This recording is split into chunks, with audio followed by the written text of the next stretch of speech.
Welcome to Common You Spurs TV. To be a Spurs fan these days appears to be sort of a toxic tablet that you've sort of consumed. And it's very hard to remain positive in the current climate we're in for a variety of reasons. Obviously, the main one being our league position and the fact that we've lost so many games this season. And that has created amazing negative vibe around the whole club, And even for those who are really, really positive normally are struggling to stay in that mode given where things are. And with me today to discuss, obviously, where we are now, to preview the match against Eintracht Frankfurt on Thursday. Of course, to look forward to the future of Mr. Postecoglou. It seems to be the only sort of news that's been discussed about Tottenham these days. And I mean, okay, we'll go into it later on, but I think I'm probably one of the lone voice in the dark and who say that look, Ange in all the way, anytime, and not just because I love Ange or but I think for the interest of the club, we need to maintain some sort of stability, and we'll go into all of that and in the course of it. Welcome, Shuma. How are you? Sorry, I thought I've gone. No. I'm well. Health-wise, I'm in perfect health. But before we begin, Ange out, Levy out, Ange out, Levy out. Get that Australian Steve Bruce out of my club. Oh wow! Why is it coming from you? All I thought I'll live to see the day when Chuma goes on the next. Honestly, I'm not. Yeah, well, that for me is just a parody of. It's literally everything I've seen on Spurs WhatsApp groups, Spurs Twitter. It's Ange out, Levy out, Enoch out, Australian Steve Bruce. What else have they got? Losing Spurs. This is what we do, mate. We got that. It's just like an avalanche of negativity, and there's a key phrase. What that word? Toxic masculinity. This is toxic Spursinity, maybe, because I have never seen people with this kind of anger and hate. Like I have it, I understand it, but it's just like I just think it's so undeserved.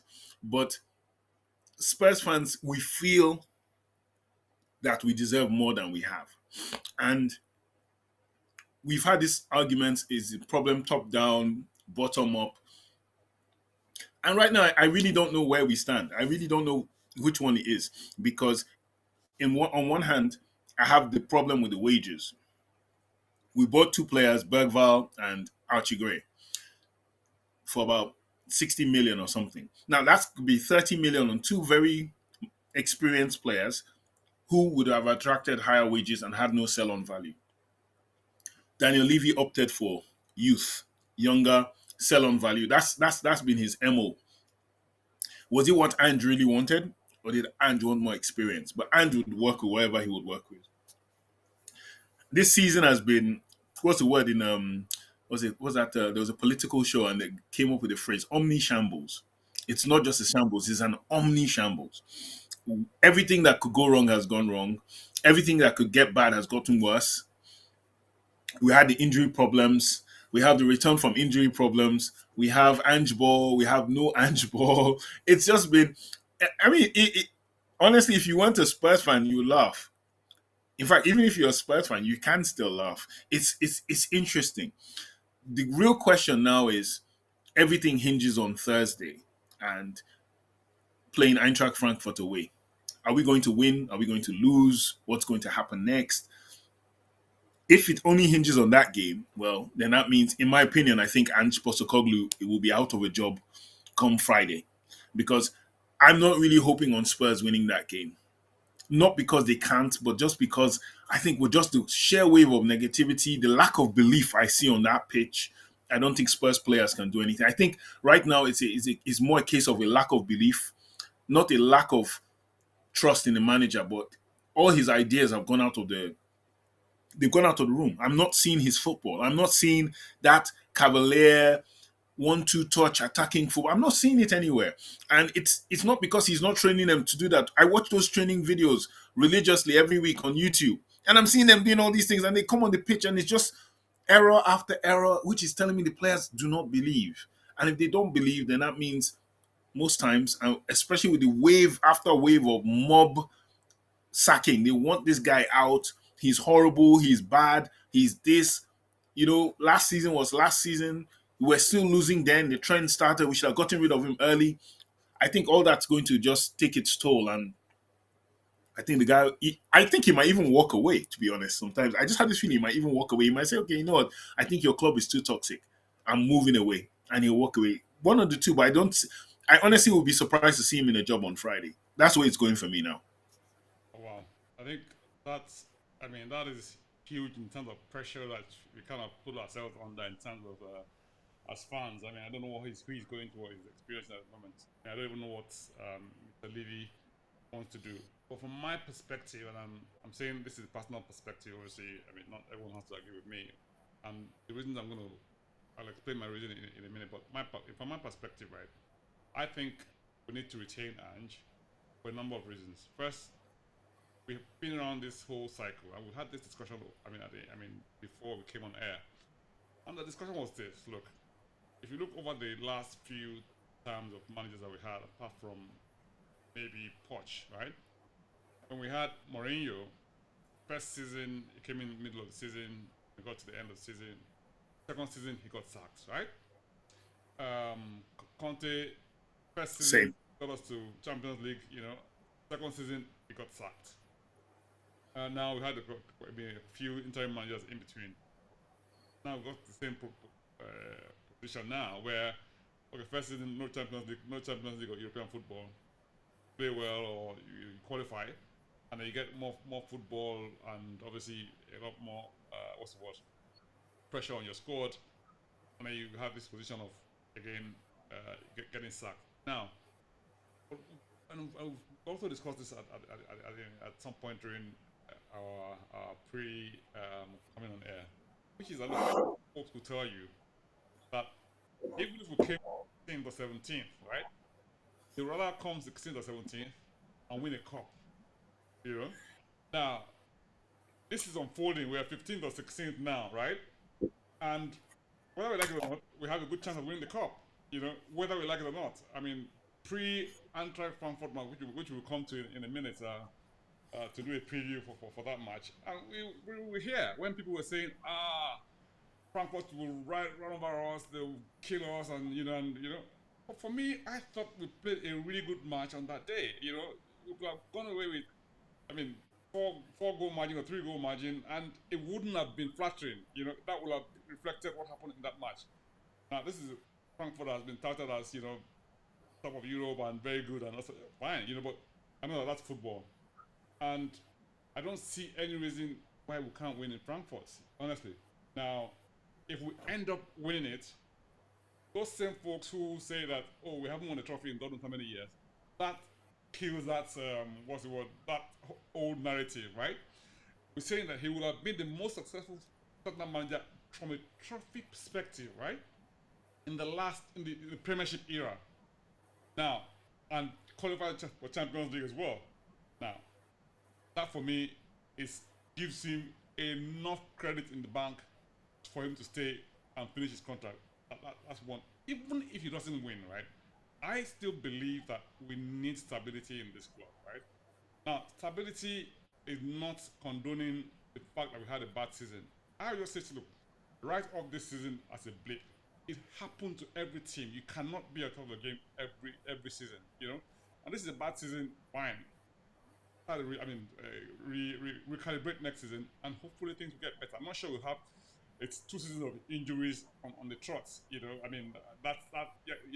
season has been an aberration in that respect. But for me, I think we should just hold our knives as in fan base, and as a team, just get behind the team, get behind the manager, and ensure that we get ourselves out of this rut.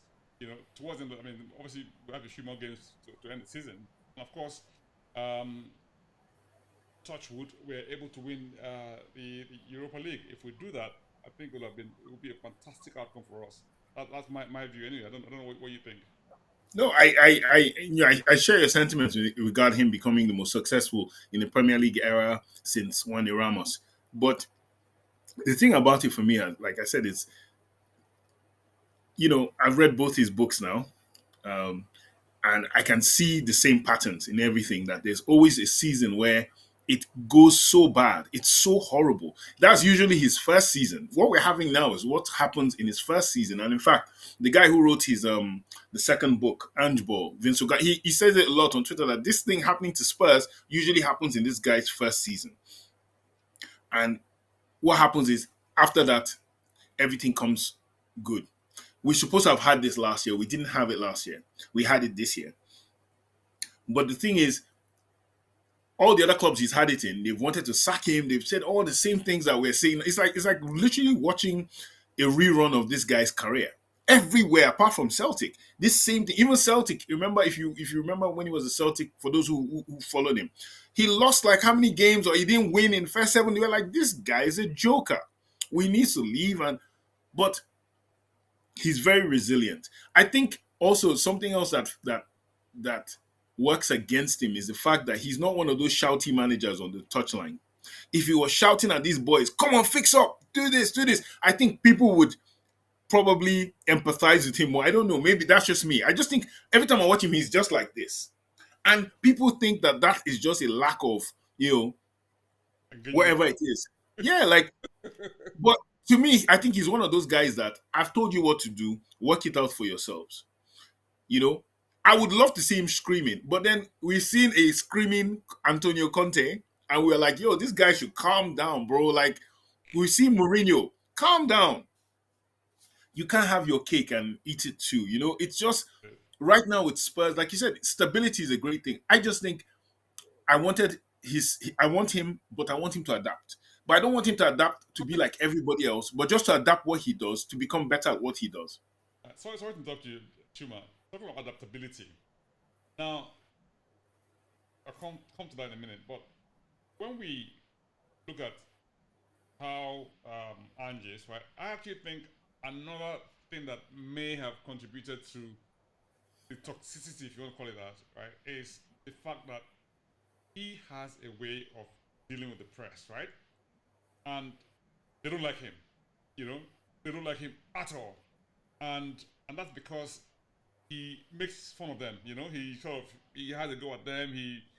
He's always talking tongue in cheek, and when he speaks tongue in cheek, they will use those headlines as a way of either parodying him, or saying that, okay, this is what Ange said, or I'm an entertainer, I don't care about winning, but he never said any of that. It takes his quotes out of context, and and sort of use that as oh, I win in my second season. Well, that's a question. He's just answering the question, and it wasn't making a boast. But that sort of thing. How every time he says something, they have a way of oh yeah, I have a mole in the dressing room. He was just saying that someone leaked information in the press. I said, yeah, the mole made you lose. Well, I mean, come on, you know how it's become even. I mean, if you look at Philip McNulty's column, yeah. Last match, I felt that was actually totally uncalled for, because it was just not a good way of reporting a match and having, things No, like. it's. I know this Australian gentleman I saw last week, a lovely guy, and the guy said to me that he's not a Spurs fan, but he's an Ange fan, right? And he says, "I watch out for your results." And he said to me, "You see the problem with the problem with these poms," he said, "they just can't stand to see Australians do well. This is it. That they don't want to." He said, "There's this thing inside them that if an Australian should come and be better at their own sport, they will hate it." He said, "We've seen it all before." He said, "Sure, there's a bias." He said, "But they won't admit it. Absolutely. They won't admit it, but there's a bias in them." He said that's why the Scots loved him, is because Scottish people can recognize Scottish people are not the English. He goes, the English looked at him, first things first, he's Australian. The way he comes across as an Australian, he says, we're very naturally confident, we're it almost borders on arrogance and cockiness. He said, but that's just the fact that we believe in our abilities in Australia a lot in sports. He said, that's how this guy is. This guy is a representative of us, and the English media can't stand that. You're right about that. think you hit the nail bang on the head because a lot of things they say about him, I think was, why are you guys so negative? What has he said that is out of turn or out of that is not he hasn't been correct about when he said that Spurs should not even be thinking of losing to Man City. They were like, why should it be? It's like I mean, They've used that too. They've used that as a sort of nail. Like even the Arsenal fans say it themselves that look at you guys. You guys are such losers. You lost that game. Blah blah blah blah blah. You were celebrating, and I said, you know what? He was right in what he said. What he didn't understand was he didn't understand the more or less like the environment or the atmosphere of what Spurs fans feel regarding Arsenal. And that even brings me to another part. Part of Spurs' problem as well, or the Spurs fan base is while we're having this horrible season, the people down the road, down Seven Sisters Road, might proceed in a Champions League. So it's still that whole thing of your house is bad until your house is not bad until you look at someone else's house. Yes, we had poor form, we've had everything else, but until you look at someone, until you compare yourself to someone else, you're kind of content. You're working out your own problems. But look at it. you know what I was telling my son? My son, by the way, is an Arsenal fan. I don't know what I've done to upbringing and all that stuff. But hey, listen, my dad's an Arsenal fan. So I want to say something about history, please. So, but there you go. But having said that, I said to him, look, the crazy thing that might happen, which might be totally bizarre. We go and win the Europa League. You guys go and win Champions League. I mean, come on, that would be a North London double, It's really that we'll see. Well, we'll see. I think today's their game, right? Today, Real Madrid. They're in Madrid, right? I don't care, honestly. I think no. The thing about it is I'm interested in seeing that because it determines how my week goes because most of London, most people I work with are Arsenal fans, a couple of West Ham guys here and there, a couple of Man United guys. But and also too, the funny thing once again is in terms of comparison, every time you want to feel bad about Spurs, like even losing to Wolves, you just wait for the Manchester United result to come out, and, and you start laughing because I think someone put it very well. He said Spurs and United are competing for the worst season of 2025, and I thought that was actually quite apt. We do bad, United do worse. United do bad, we do worse. And I just think it's. I told you the last pod that I just think the day we really clean up someone under him, if we really get to that point where we clean up someone, and I thought that would have been an Eintracht match, 4, 5, 6, 7, just keep piling on. The way you see a switch, but it hasn't come. I don't know if it will ever come, but I just feel like it's just something to switch to get them back. The same way the game against Chelsea was a switch off that turned everything, or maybe even the game against Luton where Bissouma got that switch him off. I said there's something that can switch them back into this thing. I don't know what it is, but it might never come and he might go. But I think we'll see. In terms of the Eintracht match, if we go forward to predicting that. Yeah, so Yeah. who was just not doing it for the first time, this is Comedy Sports TV. If you haven't subscribed, obviously subscribe, comment, and obviously share this. Not the norm when it comes to sports podcasts. Is everyone's negative? Sorry, we don't do negativity here. I mean, well, at least we try not to. But listen, we'd love to hear from you, whatever side of the fence you fall on. And I've heard people say to me, "Ange not good enough. It's way off his bigger than him and all that sort of thing." I don't subscribe to that. Mr. Alexander Gamble, you're probably listening to me now. Let me just HAG. I love Tottenham. I love the way we play. We make mistakes, we're not that great in terms of results for this season. But if you ask me, throughout the season, I think we played reasonably well. We've had lost a few matches without a question. I'm saying a few, but yeah, we haven't lost a lot of matches. However, the core principle of the team, the core, if we had a full complement of when we're playing really to our strength and when things are okay, I think we have a really good team, buying the errors and and the unfortunate bits of what you might call poor fortune and that sort of thing. I guess there's some people say that you make your own good luck if you like, but hey, I'm saying let's not look at this season. Let's look at this season as a blip, right? And we're building from that. My view is that Tottenham have a very, very bright future. This season cannot happen again next season. I doubt it very, very much. We can't have 12, 14 injuries of your top team out at the same time. It's just not going to happen, you know. And like I said, this season is a bit of a blip, and you can put it down to, you know, that's why we are where we are now. And of course, Ange has, obviously, to take a bit of the blame as well. Maybe the club in terms of the recruitment as well. But again, as I said it as well, hindsight is always a wonderful thing, you know. We all have a couple of Mr. Hindsight on our side when it comes to making judgments or evaluation or reviewing stuff.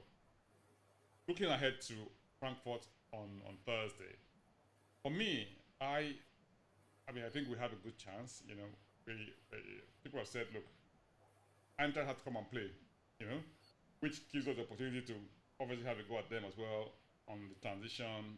And can work both ways, because they sat back most of the time when they played against us. You know, okay, they didn't win, so there's no reason for them to sit back when they get back. So if they have to win that game, they've got to come out and attack. You know, and I think we will. I think we can match them play for play when the chips are down, and we have a full complement of a team on display. Chelsea's back. You know, rested quite a few people. Van de Ven, Son, and a couple more people, you know. But I think we have a really, really good chance to progress. I really hope we do. What are your thoughts? Yeah, so like you said, the first leg, the prediction was they were going to wipe the floor with Spurs because of our poor domestic form. But I really, apart from the fact that they have a fabulous striker, Hugo Ekitike, brilliant player. We knew before the game that he was going to be the main man, and he lived up to his billing. Everybody in Europe is watching him because they want to buy him as their next striker. If you can't get Alexander Isak, I think that is the next best thing to Alexander Isak. They have similar kind of things, and his goal against us was poorly defended by Spurs, but you can't take it away that it was so instinctive of him to score. So he's the main man. He's the main danger man for me. And if Spurs can keep him quiet, I didn't see anything from the rest of his teammates. It was him that he was the main threat. Spurs played very well. I think young Bergvall is coming into his own as probably the best player in Spurs' midfield. And yeah, and Troy Deeney, I think, made a wonderful point. I think Troy Deeney was on TalkSport, I think it was, and he was talking about Spurs. And he said, look, he fancies Spurs. And the reason why is if, like you say, Eintracht Frankfurt come out on the front foot, he says Spurs are better counter-attacking than them. And Spurs can counter and score. We have players that can score. So if they come out, like we anticipate that they will, it could be a back and forth basketball match, and in those cases, Ange wins basketball match games sometimes. You know, where it's like back and forth. We will score, you score, we score, and let's just see how it goes. But yeah, I still kind of see them sneaking through Frankfurt. I don't know why. I just see them doing enough to get by. But you know, I wouldn't be surprised either way. You know, I wouldn't be surprised either way. It might be a sneaky Spurs win. It might be a big Spurs win. We just don't know where to. But let me just throw this in as well. Congratulations to, I think, the Spurs on the 17s. They won their Premier League. Once again, another year where Spurs on the 17s, our junior teams are really, really playing very, very well, producing wonderful players as well. And then the Spurs players on loan are really doing well. This has been like probably the first year I've ever seen Spurs loanees all playing. All doing very well. We all know about Donnelly and the goalkeeper at Leyton Orient. You have the boys in Belgium as well, playing very, very well. You have the young man in Notts County, George Abbott, playing brilliantly. So I think, like you said, Spurs have a bright future in terms of even players we loan. Even players like Mano Solomon are killing it at Leeds. Leeds are topping at the moment. You know, so Spurs have players that can come back. Whether Solomon stays or not, I don't know, because that's a bit more political than football. We'll see how that pans out. But, you know, there are things that can happen. And, you know, regardless of what anyone says, we've been here before. We've been low. We've gone high. it's not nothing new under the sun at being a Spurs fan. But we just wish for the Right, I hear you. Now, I'd love to hear from you guys at home. Oh, I mean, we've had all of our discussion with Ange, whether or not he stays with the result that we had so far. I want to hear from you about the what's the word, the Eintracht Frankfurt match. What do you think? You think we'll do it? You think Ange will go? You know, these are things that we want to hear from you about. Guys, it's been amazing. Always been here, and yeah, we look forward to Ange being here next week. Stay tuned to next week. Come on, Happy, come on, you Spurs. Happy Easter in advance. happy to say, take care, boys. Yes. Bye.